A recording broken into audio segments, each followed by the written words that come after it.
đi tập tập hiệp nơi tè nhau mà người đi bật tiếng sờ sờ búaยังđã đồ một lại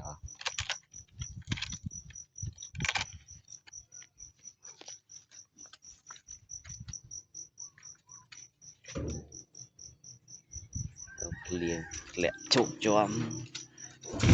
nhưng mà đủ đồ vật